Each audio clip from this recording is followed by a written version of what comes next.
എമ്പുരാൻ റിലീസിന് മുമ്പ് തന്നെ റെക്കോർഡുകൾ സൃഷ്ടിക്കുകയാണ്.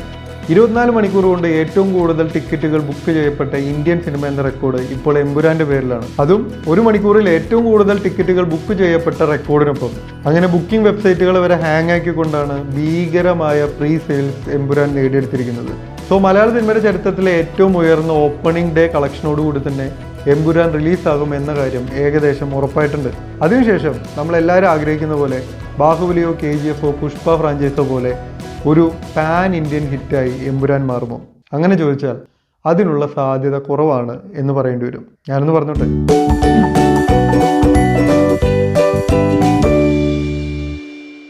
ഞാനങ്ങനെ പറയാൻ കാരണം ഇതിനു മുമ്പുണ്ടായിട്ടുള്ള പ്രാദേശിക ഭാഷകളിൽ നിന്നും പാൻ ഇന്ത്യൻ ഹിറ്റായ സിനിമകൾക്കുള്ള ചില പ്രത്യേകതകൾ എമ്പുരാൻ ഉണ്ടോ എന്ന കാര്യത്തിലുള്ള സംശയമാണ്.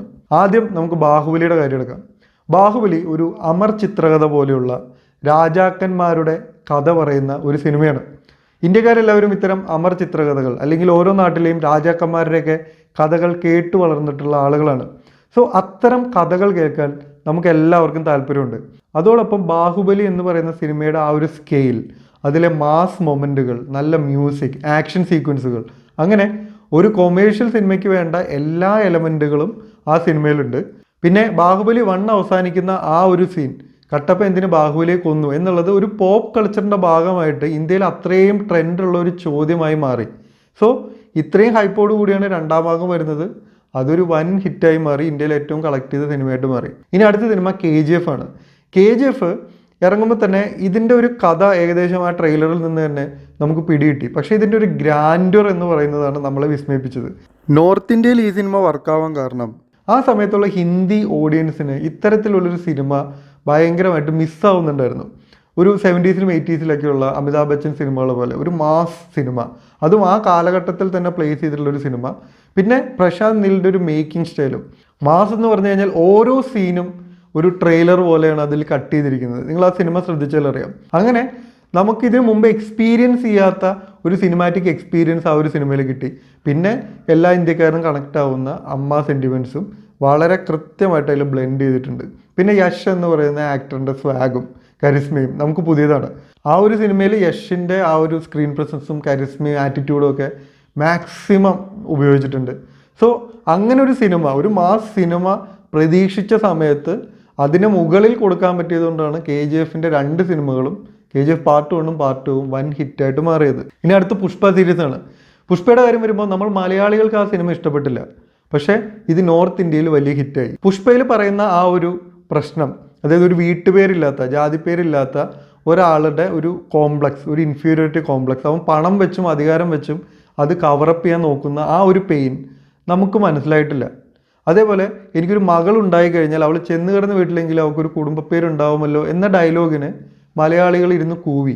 പക്ഷേ ആ ഡയലോഗ് ബാക്കി സ്ഥലങ്ങളിൽ വർക്കൗട്ടായി. സോ നോർത്ത് ഇന്ത്യയിലെ ഒരു ഗ്രാമത്തിലെ, ഒരു UP ബീഹാറിലേക്കുള്ള ഒരു കൃഷിക്കാരൻ അല്ലെങ്കിൽ ഒരു പണിക്കാരനായിട്ടൊരാൾ, അവർക്ക് ജാതിപരമായിട്ടുള്ള വ്യത്യാസങ്ങളും ഉച്ചനീചത്വങ്ങളും ജാതിയുടേതായിട്ടുള്ള ഒരു അകറ്റി നിർത്തലുകളും എല്ലാം അനുഭവിക്കുന്ന ആൾക്കാരാണ് അവർ.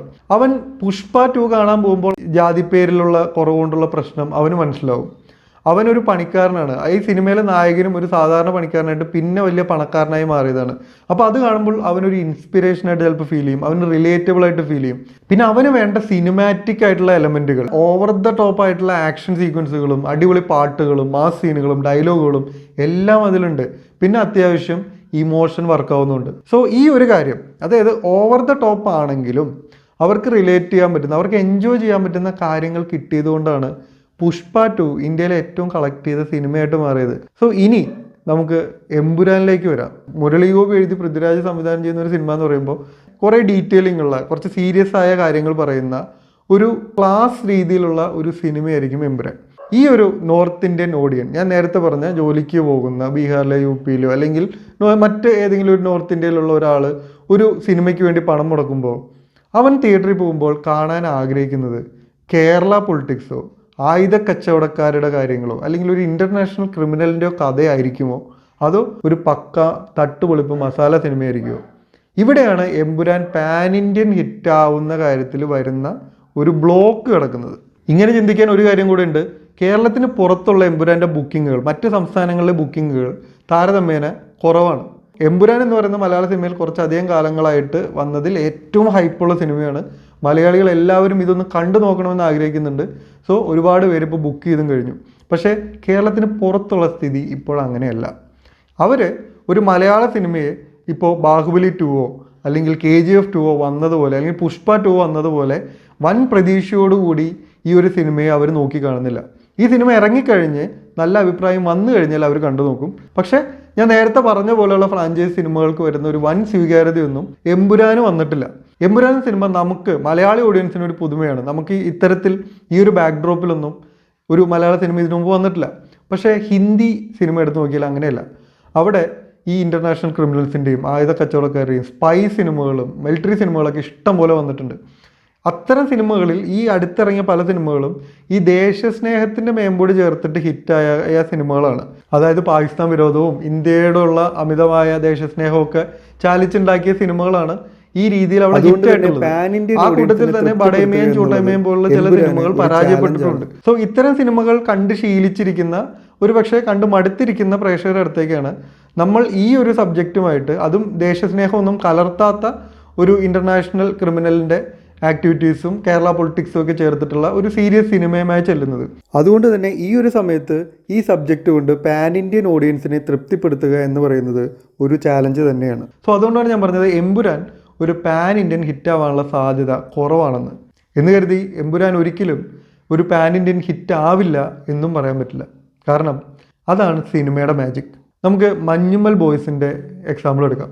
മഞ്ഞുമ്മൽ ബോയ്സിൻ്റെ ട്രെയിലർ വന്നപ്പോൾ അതൊരു ഇൻഡസ്ട്രിയൽ ഹിറ്റാവാൻ പോകുന്ന, മലയാള സിനിമയിലെ ഏറ്റവും വലിയ ഹിറ്റാവാൻ പോകുന്ന ഒരു സിനിമയുടെ ട്രെയിലർ പോലെ ആർക്കും തോന്നിയിട്ടില്ല. കാരണം ഈ ഡയറക്ടർ ഇതിന് മുമ്പത്തെ സിനിമ കുറച്ചുകൂടെ ലൈറ്റ് ഹാർട്ടഡ് കോമഡിയൊക്കെയുള്ളൊരു സിനിമയായിരുന്നു, ജാനേമൻ. പക്ഷേ ഇതിൻ്റെ ട്രെയിലർ കണ്ടപ്പോൾ ഞാൻ നോക്കിയപ്പോൾ വളരെ സീരിയസ് ആയ ഒരു സബ്ജക്റ്റ്, ഒരു സർവൈവൽ കാര്യങ്ങളൊക്കെ വരുന്ന ഒരു സബ്ജക്റ്റ്. സോ എനിക്ക് ഇത് പെട്ടെന്ന് തന്നെ തിയേറ്ററിൽ പോയി കാണാനായിട്ട് തോന്നിയില്ല. അതിനുശേഷം ഈ സിനിമ റിലീസായി നോക്കുമ്പോൾ ഇത് തമിഴ്നാട്ടിലാണ് ഈ സംഭവങ്ങളൊക്കെ നടക്കുന്നത്. ഈ സിനിമയിൽ ഗുണയിലെ സോങ് അവർ കൃത്യമായിട്ട് പ്ലേസ് ചെയ്തിട്ടുണ്ട്. പക്ഷേ തമിഴ്നാട് പോലീസിനെ കുറച്ച് നെഗറ്റീവായിട്ടാണ് കാണിച്ചിരിക്കുന്നത്. സോ തമിഴ്നാട്ടിൽ ചിലപ്പോൾ ഇത് അക്സെപ്റ്റ് ചെയ്യപ്പെടില്ല, ഇനി ഇതിനെതിരെ പ്രൊട്ടസ്റ്റ് വരാനും സാധ്യതയുണ്ടെന്ന് വിചാരിച്ച സമയത്താണ് തമിഴ്നാട്ടിൽ ഇതൊരു വൻ ഹിറ്റായി മാറുന്നു. അങ്ങനെ ഒരു മലയാള സിനിമ ഒരിക്കലും തമിഴ്നാട്ടിൽ നിന്ന് പ്രതീക്ഷിക്കാത്ത അത്രയും കളക്ഷൻ തമിഴ്നാട്ടിൽ നിന്ന് നേടിക്കൊണ്ട് മലയാളത്തിലെ ഏറ്റവും വലിയ ഹിറ്റായിട്ട് മഞ്ഞുമ്മൽ ബോയ്സ് മാറി. സോ അവിടെ ഒരു മാജിക് സംഭവിച്ചു. തമിഴ്നാട്ടിലുള്ളവർ, തമിഴ് സിനിമാ പ്രേക്ഷകരുടെ നൊസ്റ്റാൾജിയയുമായിട്ട് ചേർന്ന് കിടക്കുന്ന ഗുണ എന്ന സിനിമയും അതിലെ ആ പാട്ടും അതിനെ കൃത്യമായി യൂസ് ചെയ്ത രീതിയും പിന്നെ ഒരു ബേസിക് ഹ്യൂമൻ ഇമോഷനും എല്ലാം അവിടെ വർക്കായി. പക്ഷേ ഈ ഒരു സിനിമയുടെ ട്രെയിലർ കണ്ട് ഒരാൾക്കും തോന്നിയിട്ടുണ്ടാവില്ല ഇത് മലയാളത്തിലെ ഏറ്റവും വലിയ ഹിറ്റാകാൻ പോകുന്ന ഒരു സിനിമയാണെന്ന്. കാരണം അത്തരത്തിലുള്ളൊരു കൊമേഴ്ഷ്യൽ സിനിമയായിരുന്നില്ല അത്, അത്തരത്തിലുള്ളൊരു ഫെസ്റ്റിവൽ മൂഡിലുള്ള സിനിമയൊന്നും ആയിരുന്നില്ല. പക്ഷേ എന്നിട്ടും അത് മലയാളത്തിലെ ഏറ്റവും വലിയ ഹിറ്റായിട്ട് മാറി. ഇതേപോലെ തന്നെയാണ് മാർക്കോ റിലീസാവുന്നതിൻ്റെ തലേ ദിവസം വരെ ഈ ഒരു സിനിമ മലയാളത്തിൽ നിന്നുള്ള ആദ്യത്തെ പാൻ ഇന്ത്യൻ ഹിറ്റാവുമെന്ന് ആരെങ്കിലും പറഞ്ഞിരുന്നെങ്കിൽ അവനെ എല്ലാവരും കൂടെ കളിയാക്കി കൊന്നേനെ. ഒരാളും അത് വിശ്വസിക്കില്ല. പക്ഷേ അത് സംഭവിച്ചു. അവിടെ സംഭവിച്ചത് ഒരു ക്യൂരിയോസിറ്റിയാണ്. ഇന്ത്യയിലെ മോസ്റ്റ് വയലൻറ്റ് ഫിലിം, ഇത് കാണുന്ന ആൾക്കാർ പല രീതിയിൽ റിയാക്ട് ചെയ്യുന്നു. സോ ഞാനിത് കണ്ടു നോക്കണം, എനിക്കിതെങ്ങനെ റിയാക്ട് ചെയ്യേണ്ടി വരുന്നു, എനിക്ക് സഹിച്ചിരിക്കാൻ പറ്റുമോ, ആ ഒരു ക്യൂരിയോസിറ്റിയുടെ പുറത്തും ഒരുപാട് പേര് സിനിമ കണ്ടു. സോ അങ്ങനെ ചില എലമെൻറ്റുകൾ കൊണ്ട് ഈ സിനിമയിൽ മാജിക്കുകൾ സംഭവിക്കാം. നമ്മൾ പ്രതീക്ഷിക്കാത്ത രീതിയിൽ സിനിമ അതിർത്തികളെ ഭേദിച്ച് കടന്നു ചെന്ന് പുതിയ ഓഡിയൻസിനെ കണ്ടെത്തി അവരെയും രസിപ്പിച്ച് വൻ ഹിറ്റായിട്ട് മാറാം.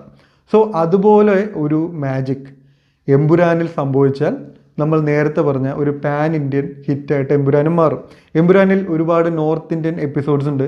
ഒരുപാട് ഡയലോഗുകൾ ഹിന്ദിയിലാണെന്ന് ഓൾറെഡി പൃഥ്വിരാജ് പറഞ്ഞു കഴിഞ്ഞു. സോ അവർക്കറിയാവുന്ന കഥാപരിസരങ്ങളിൽ അവരെക്കുറിച്ചും അവർക്ക് റിലേറ്റബിളായ ക്യാരക്ടേഴ്സും ഹിന്ദി സംസാരിക്കുന്ന ക്യാരക്ടേഴ്സും ഒക്കെ വരുമ്പോൾ ചിലപ്പോൾ നോർത്ത് ഇന്ത്യൻ ഓഡിയൻസിന് ഇത് കണക്റ്റ് ആവാം. അങ്ങനെ കണക്റ്റായി അവർ ആ സിനിമ ഏറ്റെടുക്കുകയാണെങ്കിൽ മലയാള സിനിമ ഇന്നേ വരെ കാണാത്തൊരു കളക്ഷൻ എമ്പുരാന് നേടിയെടുക്കാൻ സാധിക്കും. സോ എമ്പുരാന് ടിക്കറ്റ് ബുക്ക് ചെയ്തിട്ടാണ് ഞാനിപ്പോൾ ഈ വീഡിയോ ചെയ്യുന്നത്. ഞാനൊരു മോഹൻലാൽ ഫാനാണ്. മോഹൻലാൽ സിനിമകൾ പരാജയപ്പെടുമ്പോൾ ഞങ്ങൾ മോഹൻലാൽ ഫാൻസ് സ്ഥിരമായിട്ട് പറയുന്നൊരു ഡയലോഗാണ്, മലയാള സിനിമയുടെ ബോക്സ് ഓഫീസ് പൊട്ടൻഷ്യൽ എന്താണെന്ന് അറിയണമെങ്കിൽ ഒരു മോഹൻലാൽ സിനിമയ്ക്ക് പോസിറ്റീവ് റെസ്പോൺസ് വരണം എന്നുള്ളത്. സോ എമ്പുരാൻ ഒരു വലിയ വിജയമാവണം. കേരളത്തിലെ ഓഡിയൻസിൽ നിന്നും ഒരു മലയാള സിനിമയ്ക്ക് കളക്ട് ചെയ്യാവുന്ന ഏറ്റവും ഉയർന്ന കളക്ഷൻ നേടി ഈ സിനിമ വിജയിക്കണം. അതിനു പുറമെ ഒരു പാൻ ഇന്ത്യൻ സെൻസേഷനായി മാറി ഇന്ത്യയിലെ മറ്റു ഭാഗങ്ങളിൽ നിന്നും വൻ കളക്ഷൻ നേടിക്കൊണ്ട് മലയാളത്തിലെ ഏറ്റവും വലിയ ഹിറ്റായി എമ്പുരാൻ മാറണം.